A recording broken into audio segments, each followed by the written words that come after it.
Alright guys, quick 240's interior update. Now I've got the door panels off. I ended up buying a set of speakers and speaker housings online because the car didn't come with them. I don't know what happened, but long story short, the door didn't have any speakers or speaker housing, so I found a set online and they're on the car now. I've been doing some soundproofing up here, as you can see in there. Kind of hard to see. There we go. And then on the rest of the car, I was doing a lot more soundproofing, and there should be a video on that floating around up here somewhere on the screen. And as you can see here, got the rear seats back in, got the passenger side and driver's side seat back in it. Headliner is back up there. The I guess it's a shade cover or whatever for the sunroof is back up there as well. Let's see what else we got. I think we got a whole bunch of stuff now done up here in the center console. So I was upgrading the AC control here to a digital one, but I think the guy sold it. I was trying to buy it online, but long story short, I just ended up swapping the lights to the LED lights, which I'll wait till it gets dark to show you. So LED lights and the AC controls, LED lights and the cluster, and I bought a head unit, which this is a Keenwood double din, and I'm pretty excited about it. Actually, I think it's gonna look pretty dope once it's all back in there. And yeah, I'm actually pretty happy how it's coming out. Now again, this wasn't a full-on restoration. It was simply a cleanup, and I was trying to get all the interior back together because if you saw the first video when I got the car, it was pretty torn apart, and I think it's coming along pretty nice. It's all together. You got Lola back there waiting on someone to take a nibble out of, and yeah, hopefully I'll get finished these door panels.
Alright guys, door panels are on.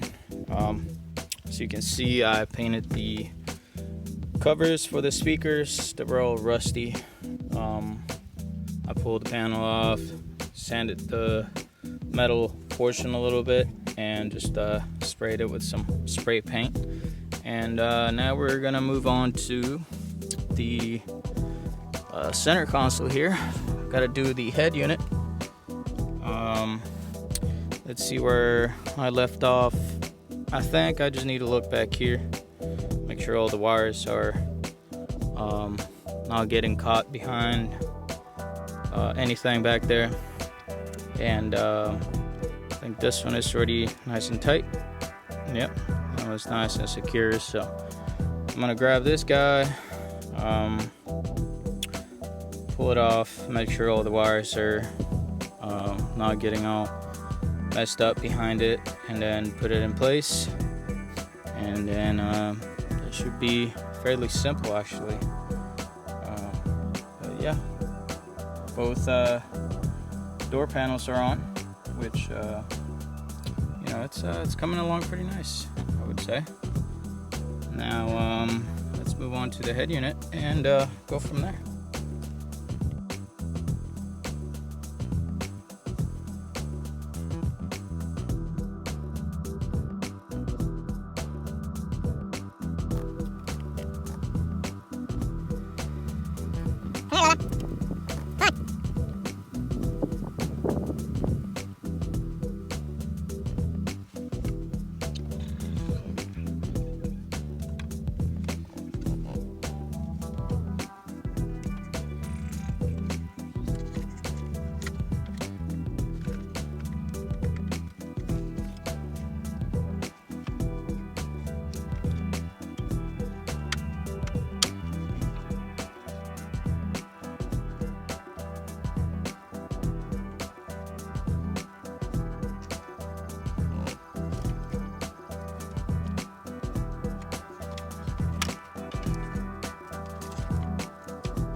Alright guys, so that's going to be it for the 240's interior update.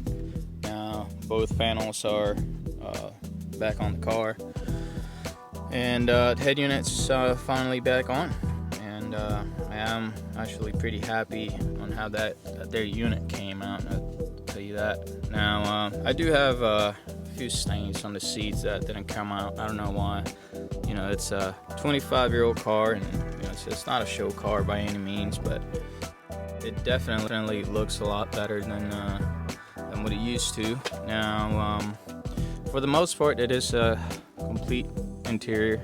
I think there's one piece that I was missing. I forgot what it was.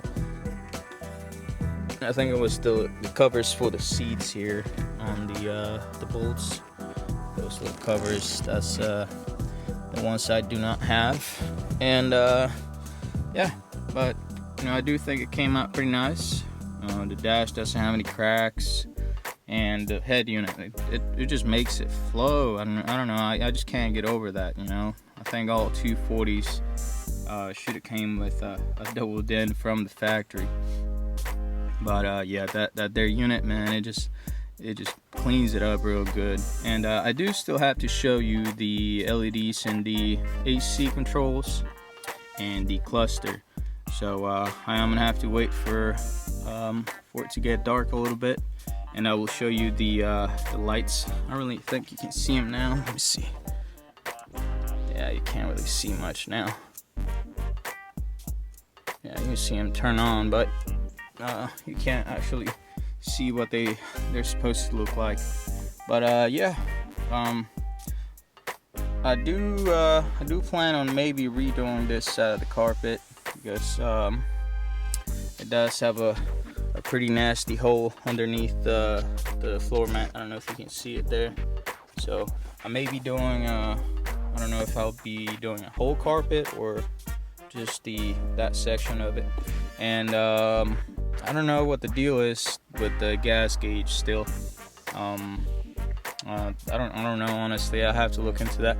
But if you guys know what the issues are, it is a 95 240, and I do think the fuel pump was replaced at some point because of the different injectors and that turbo setup. So yeah, I don't know if that'll affect it. If you've had that problem, you know, be sure to let me know what you find out on it. And I'm gonna leave you with a few shots of it. And like I said, I am gonna have to wait till it gets dark to show you the LEDs. But yeah, here it is.